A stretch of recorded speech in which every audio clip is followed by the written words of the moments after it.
Salut Noah, comment ça va? Salut Kader, ça va super et toi? Bah écoute, moi ça va super. Déjà, je me fais un honneur de t'accueillir sur la chaîne, à savoir que il y a beaucoup de personnes voilà, qui sont intéressées dans le programme à connaître ton histoire.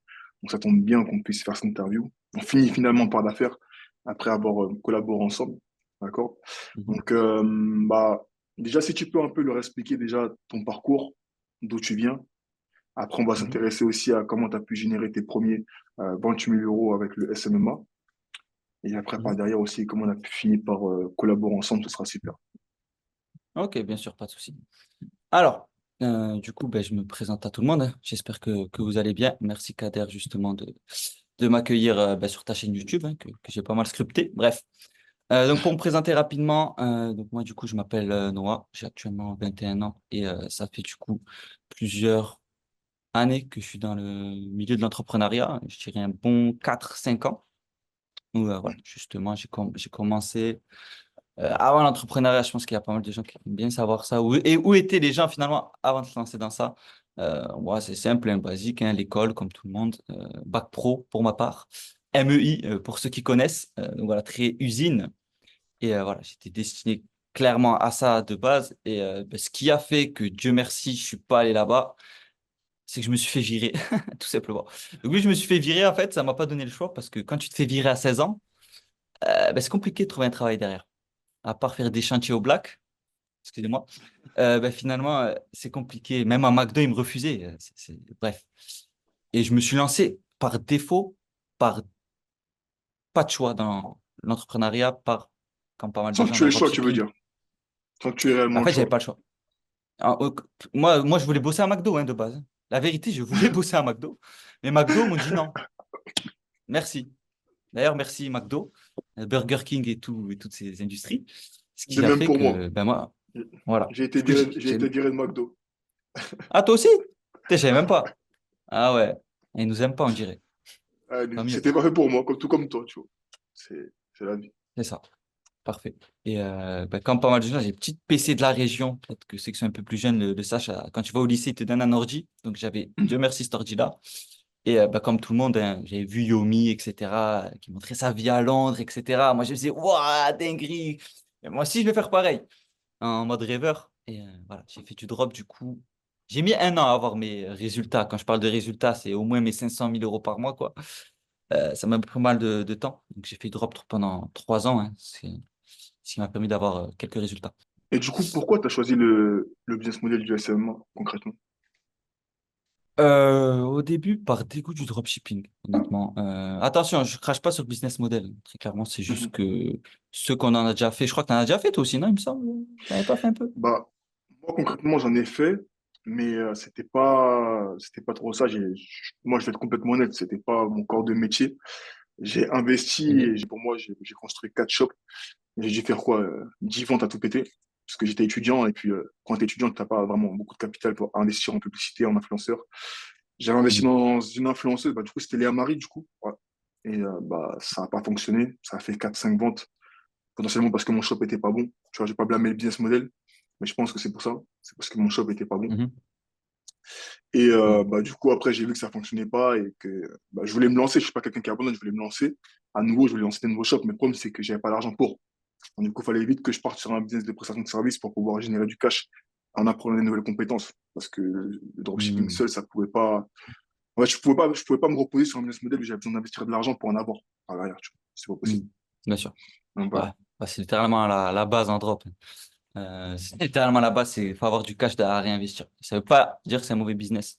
Je vais pas cracher Mhm. dessus, hein. Ça m'a permis de gagner mes premiers euros en ligne. Et ouais. Et du coup, comme je disais, c'était un peu par dégoût dans le sens où en fait, la rentabilité de 5-10% à peu près de marge, tout simplement parce que tu es obligé de déléguer, hein. Tu peux avoir 20-30% de marge, mais il faut que tu fasses tout seul. Mais honnêtement, à part prendre de la cocaïne, ce que je ne ferai jamais, je ne sais pas comment tu peux tout gérer tout seul parce que C'est chaud. ceux qui ont fait ça, mais recherche produit, créer des pages produits, tester les produits. Donc, faut faire les ads, après faire les testings, faire les scaling, après, faut gérer les applications, faut gérer les clients, faut gérer le fournisseur, faut gérer les problèmes extra, faut gérer les problèmes avec Facebook. Il faut split test ci, il faut faire. Honnêtement, tu peux pas tout faire tout seul, c'est impossible. Donc C'est voilà. compliqué. Voilà. Parce que j'ai fait des gros. résultats en termes de chiffre d'affaires concrètement, hein. Bah attends, je crois que carrément j'ai un screen. Attendez. Laisse-moi juste regarder un Ça doudou, fait ok? Parce qu'on va combien, faire ça un fait cut. combien à peu près en Europe? En Europe, Ah, en à peu près. euros, j'ai dû faire, en tout, j'ai dû faire 700K. De CA, 700 KO, attention. hein, de C1. Vous allez voir le derrière. Attends, je regarde dans mes photos. Vous vous doutez bien, quand tu fais des chiffres comme ça, tu fais des screens. Hein, surtout quand tu as 17 ans, tu crois pas. Et moi, j'avais l'erreur de penser que ces sous étaient sur mon compte. 700 Alors, K. attends. Franchement, c'est pas mal en tout cas. Ça en a l'air pas mal, mais vous fiez pas aux apparences parce que j'étais toujours pauvre après ça. Vous allez comprendre pourquoi. Hop, ah ben, il est là. Hop, je vais vous montrer, je peux zoomer. Là, c'est End the Shop. Hop, donc là, je sais pas 464 si on K. voit bien. Ouais, là, 464 je 000, vois bien, moi. Moi, je vois bien, ouais. c'est ça. Donc là, voilà, j'ai pas de problème avec ça, hein. Vous pouvez voir sur mon téléphone. Si c'est bien mettre la date, c'était du coup le 15 septembre 2020. Mhm. Et voilà, là, on peut voir mon prénom, Noah, Richard. Et même, vu qu'au début, je montrais ça à mes potes, ils me croyaient pas. Je faisais des screens, je mettais ça. J'étais Noah No Fake. Et puis justement, puis voilà, j'en ai d'autres, là, là, 50K, etc. Bref, 51 K. tu penses que j'ai fait combien sur j'ai mis combien dans ma poche, tu penses, sur les 460 000? Étant donné qu'avec mes 4 ventes, j'avais fait peut-être 300 euros et j'ai eu 60 euros de bénéfices, je pense que tu n'as pas dû faire grand-chose. Je pense que tu as dû faire peut-être 100 K dessus. 100 K ou grand maximum 200 K sur 700 K. À part si c'était associé à quelqu'un ou si c'était vraiment tout délégué.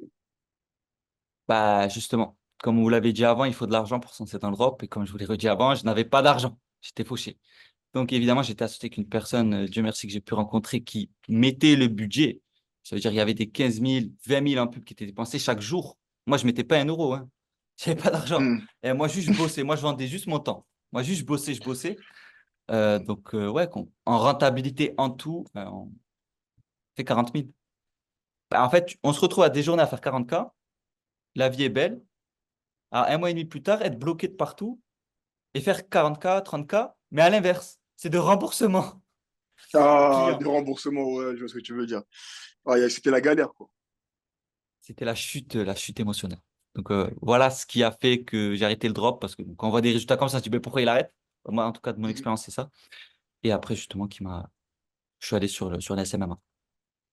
D'accord, d'accord. Est-ce que tu peux expliquer aussi exactement comment l'accompagnement s'est déroulé pour les personnes qui Mhm, nous regardent, pour qu'elles puissent comprendre exactement l'approche qu'on a aujourd'hui chez les acquisitions. Et puis après, par mhm. derrière, on va juste abréger sur le fait que on a fini par collaborer ensemble quand même, parce que c'est super important de le dire. Ouais, Donc, donc je te laisse continuer. bien sûr.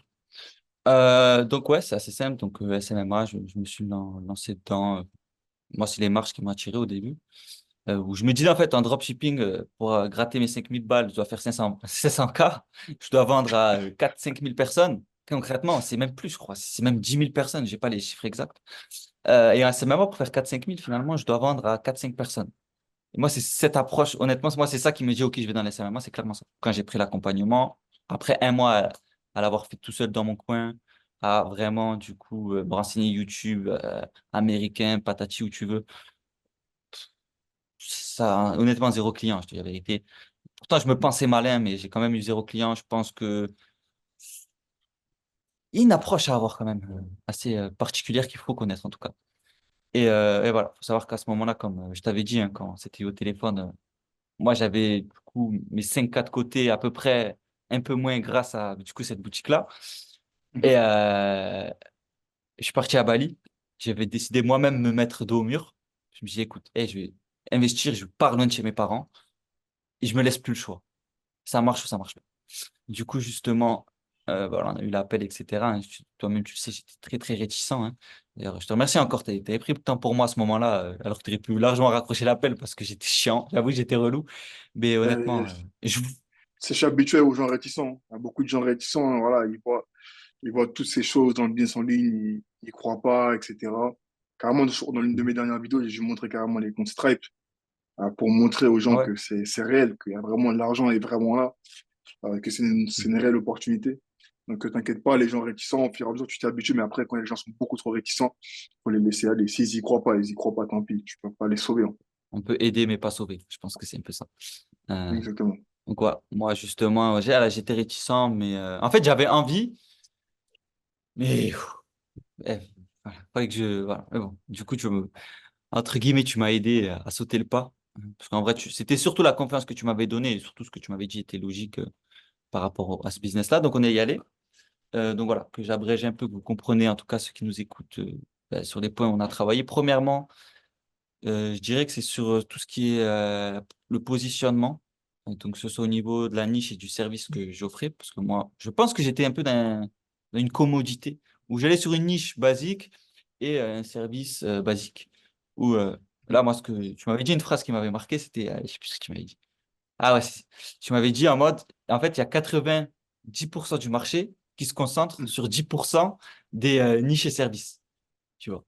Et du coup, je me suis dit, Mhm. ah, tu m'as dit, viens, on change de camp. Tu m'avais dit un truc comme ça. Et du coup, c'est ce qu'on a fait ensemble. Où justement, je suis allé sur une niche. Limite, je savais même pas que ça existait. C'était assez Mhm. particulier, mais finalement, c'était plutôt logique. Et donc voilà, ça, c'était vraiment un point. Mais il y a eu deux game changers. L'assistant virtuel. Mhm. En fait, quand tu passes de 4, 5, 6 heures de prospection par jour, faire du call call, à faire du mailing, à chercher les boutiques, à faire ci, à faire ça, à voir si s'ils ont vraiment un intérêt, etc., à ne quasiment plus faire ça, et en échange, la personne prend 3% de commission, et elle fait bien surtout. Euh, Honnêtement, ça a été un game changer, parce que ça m'a permis de me concentrer sur la base, donc justement, où l'assistant virtuel, je pense que voilà, je vais pas réexpliquer ce que c'est, je pense que tu as sûrement des vidéos qui résument ça, j'imagine. Mais pour Mhm. faire simple, c'est vraiment une personne du coup, qui prospectait à ma place, littéralement, hein. Elle lead sourçait, donc elle trouvait les entreprises, elle les contactait et elle me plaçait des rendez-vous. Euh, donc ça, c'est le premier point, hein. Et le deuxième, c'est l'offre. Ouais. Donc, la niche, l'assistant virtuel, tu veux dire, pour les trois, ça c'était le deuxième point. La niche, l'assistant virtuel et l'offre, je pense que c'est vraiment ça qui a fait la différence, quoi. Honnêtement, j'hésite entre l'offre et l'assistant virtuel. Je pense que c'est vraiment le mix des deux. Pourquoi? En fait, moi, au début, quand j'arrivais, quand j'avais des appels, parce que j'avais réussi à avoir des appels sans toi, hein. J'ai quand même réussi à avoir Mhm. des appels. Euh, mais en fait, quand j'ai rentré dans l'appel, en fait, je vendais juste un truc. J'étais en mode, vas-y, on va voir s'il achète ce que je propose. Bon, je sais pas. Quand on avait créé l'offre, vraiment, je rentrais dans l'appel en mode, s'il achète pas, c'est lui les bêtes. Ouais. En C'est, gros, c'était un retournement de situation, quoi. c'est ça. C'est moi qui ai le pouvoir, entre guillemets. S'il veut Mhm. pas, ok, c'est pas grave, je passe à un autre parce qu'en fait, il est bête. C'est Ouais, pas une insulte, mais c'est effectivement, juste que ben, c'est pas grave. On passe à autre chose. Et ça, justement, ben, ça permet dans les appels. Honnêtement, en fait, le closing, c'est pas compliqué. Quand je dis que c'est pas compliqué, c'est qu'en fait, c'est une conversation. Et ça, je pense que les gens se cassent trop la tête à ça. Ils disent, ah ouais, mais je dois vendre, mais je sais pas vendre, j'ai pas de bac marketing. Et tous ceux qui sont en marketing, tu sais, ils savent même pas vendre. Et ils savent, même eux-mêmes le disent. Ok. Mhm. Et en fait, il faut juste voir ça comme une conversation où justement, ben, voilà, tu sais ses faiblesses, tu sais ce que tu peux combler pour ses faiblesses, tu lui expliques. Soit ça lui plaît, on y va, ça lui plaît pas, on passe à autre chose. C'est un peu ça, en tout Bien cas, moi, sûr, que je résumerai de la vente. Donc voilà, ça a vraiment été ça le game changer sur mon point de vue. Et évidemment, après, Constance, qui m'a la permis de constance. faire ces 28K Ouais. Mais environ. après, c'est vrai qu'il y a beaucoup de personnes qui, quand ils rejoignent le programme, quand ils rejoignent nos services, elles ont vraiment du mal à comprendre ça, tu vois. Vraiment du mal à comprendre que l'offre, la niche, tout ça, ça compte énormément. Et que si tu fais pas en sorte de créer justement cette offre irrésistible et d'aller dans une niche qui est peu exploitée, bon, le problème, c'est que tu vas jamais trouver de client. Tu vois, et encore, la niche, tu peux trouver une niche, une niche traditionnelle, il n'y a pas de souci. Mais il faut avoir un message marketing qui est différent. Et c'est là où justement les gens ont du mal. Et moi, je pense que c'était réellement ça ta lacune au début de l'accompagnement. Je pense que tu avais du mal à Mhm. comprendre ce que tu pouvais réellement apporter à ta niche, euh, et faire en sorte de résoudre un réel problème. Parce que sur Internet, sur le YouTube, si tu tapes SMA, tu vas regarder plein de vidéos. Mais il n'y a personne qui va te montrer comment réellement résoudre un problème. Au final, faire de l'argent, ça reste résoudre un problème. Si tu viens dans le business pour aider des personnes, tu vas faire de l'argent. Mais si tu viens dans le business pour avoir de l'argent, tu vas avoir des problèmes. Tu vois? Donc, le but, Ouais. c'est réellement d'arriver avec cette approche. Et moi, je pense que dans tous les cas, tu avais quand même cette approche. Tu venais dans l'idée d'aider les personnes, c'est sûr. Mais tu n'avais pas l'approche, en gros, où tu te dis, voilà, qu'est-ce que je pourrais réellement faire pour leur apporter de la valeur. Et moi, je pense que c'est là, réellement, on a vraiment opéré. C'est vrai que l'assistant virtuel aussi, c'est un vrai game changer parce que la plupart des formations SMA, bah, tu les rejoins, boum, ils disent, vas-y, prospecte, envoie des looms, fais ci, fais ça. Mais au bout d'un moment, tu vas pouvoir tenir combien de temps tout seul? Tu vois, et moi, je pense que c'est ça qui t'a permis de rester sur genre, on va dire, en quelque sorte, sur la voie, sur le chemin de ta réussite dans ce business model. Mm. Si tu faisais la prospection par toi tout seul, comment est-ce que tu allais pouvoir rester constant? Ce qui ramène le succès de toute chose dans le monde, c'est la constance. Et moi, je pense que c'est réellement ça qui a fait la différence aussi, tu vois. Donc, l'assistant virtuel, le fait que tu t'es bien positionné, on ait revu cette offre-là. Et voilà, c'est pour ça que moi, j'ai vu comment tu as exécuté les choses. J'ai vu que, clairement, voilà, tu étais une personne qui pouvait être éducable, parce que pour être honnête avec toi, il y a peu de personnes qui sont éducables de nos jours, hein. La plupart des personnes sont fainéantes, arrogantes, elles n'écoutent pas réellement les conseils et puis elles sont pas réellement fiables. Et moi, quand j'ai vu que tu étais l'une des seules personnes que j'accompagnais qui faisait toutes les choses après qu'elles soient dites, je me suis dit, mais lui, franchement, il faut que je m'arrange pour pouvoir collaborer avec lui, quoi. Et c'est pour ça qu'aujourd'hui, moi, j'ai Mhm. décidé qu'on puisse collaborer. Même, je te remercie encore une fois d'avoir accepté, tu vois. Mhm. Sûr. Donc, donc voilà, voilà. Bah écoute, voilà, on va pas trop tarder. Est-ce que tu pourrais expliquer aussi à peu près le chiffre d'affaires que tu as pu générer concrètement, Mhm. genre sur le mois où justement tu as rejoint l'accompagnement pour les personnes qui nous regardent? Ok, bien sûr. Mm. Donc, moi, concrètement, du coup, hein, j'avais généré 28 000 € environ sur le premier mois, tout simplement. 28 millions. Voilà. Après, honnêtement, voilà, sachez que je dormais pas, hein. Après, maintenant, je pense que pour une personne, moi, j'avais la chance, on va dire, de pouvoir m'y consacrer H24. Donc, c'est pour ça que Mhm. aussi, ça peut paraître mirobolant. Mais ouais, je pense que si, imaginons, McDo m'aurait accepté dans un monde parallèle et que je t'affrais là-bas en parallèle, honnêtement, très, très, très honnêtement, j'aurais pu générer entre 3 et 5K, je pense, parce qu'en fait, tu es au McDo, tu cuisines Mhm. tes frites, puis là, tu as Mhm. une notif et tu vois ton assistant virtuel en fait, en train d'envoyer des messages avec les réponses, etc. Donc ça, c'est vraiment pas mal. Et puis après, ce qui m'a permis de te rejoindre dans un premier temps sur ton agence, bah, c'est l'automatisation en passant justement par des sous-traitants que tu m'avais recommandé, ce qui m'a permis, bah, je gérais plus la prospection, je gérais plus le service, je faisais vraiment le closing. Et du coup, avec ton agence, là, qu'on a pu. Voilà, du coup, j'étais plus seul, donc ça compte plus. Là, on était hors cadre accompagnement, mais justement, on avait pu faire on avait réussi à faire un mois, je crois, on avait fait quoi? Je sais plus. Je crois qu'on avait fait 92. On était pas loin des 100K. On était vraiment pas Ouais. loin des 100K à ce moment-là, après, justement, que tu m'avais recruté pour ton agence parce qu'il n'y avait plus trop de temps. Mais voilà, là, j'étais passé à un autre niveau, justement, avec toi. Mhm. Donc, voilà, en tout cas, c'est un plaisir et C'est pour ça content de qu'aujourd'hui, travailler avec toi aujourd'hui, quoi. Quand tu as réussi à faire des 50, 100K, en fait, aider une personne à faire 3K, franchement, ça va. Si c'est les deux dans le elle-même nez. travaille, ça va. Enfin, là, ça va, c'est le Mhm. niveau 1, quoi. Donc, voilà, en tout cas, merci d'avoir cette opportunité. Content de bosser avec toi, je pense, pour encore longtemps. Je pense qu'on s'est Mhm. bien trouvé et justement, scaler nos agences et tous les business qu'on va pouvoir ouvrir par la suite. Donc, voilà. Quel serait ton dernier mot à dire pour les personnes qui nous regardent? Dernier mot. Mhm. Mhm. Franchement, je vais parler à deux types de personnes. Ceux Mhm. qui regardent ça, je pense, un peu comme beaucoup de gens au début, en mode tranquille. À un moment donné, sur Netflix, et éteignez la télé. Éteignez la télé, allez sur le terrain. Et je vous dis même pas, rejoignez la Mhm. formation. Faites ce que vous voulez. Si vous voulez vous faire Mhm. accompagner, voilà, hein, je ne vais pas dire non. Mais au moins, si vous n'avez pas trop d'argent, peu importe, lancez-vous. Oui, mais tout le monde dit ça. Lance-toi. Juste lance-toi. Vas-y, va sur le terrain. Et pour ceux qui sont déjà sur le terrain, vous avez fait le plus dur, mais rajoutez de la stratégie, s'il vous plaît. Parce qu'en fait, j'ai remarqué que des gens bossent dur, ils se plaignent de ne pas avoir de résultats, mais ils prennent des triangles et ils prennent un rond et ils essayent d'enfoncer le rond dans le triangle. et vous allez pouvoir bosser pendant 4 ans. Comme ça ne va jamais marcher. Donc, s'il vous plaît, posez-vous un peu. Exactement. Et triangle d'un triangle, vous allez voir que voilà, faut pousser un peu, mais ça passe. On revient à l'époque de la maternelle. Donc, ouais, ce serait un peu mes Mhm. derniers mots de main. Parce qu'il n'y a pas de recette magique, hein, croyez pas. Il n'y a pas de secret. Il n'y a Il pas de faut recette bosser. magique. Bosser. Faut juste bosser. Faut juste C'est bosser. ça. Dans tous les cas, comme j'ai dit, dans tous les cas, en bossant, vous ne serez pas garanti de réussir. Mais en tout cas, si vous ne bossez pas, vous êtes garanti de ne pas réussir. C'est ça. Ça, Pas mal celle-là. ça, C'est exactement ça. bah, écoute, ok, bah super. Parfait. Bah, du coup, on se dit bah, à plus tard ou à la prochaine pour une prochaine vidéo sur ma chaîne YouTube. J'espère que tu auras encore une Sait-on fois jamais. la possibilité d'intervenir. Comme ça, C'est du aux coup, gens de bah, décider, hein. Soyez même bien, soyez même c'est pas. C'est eux qui voient. Il exactement. n'y a pas de problème. Donc voilà. Ok, Allez, à plus tard, Noah. parfait. Ciao.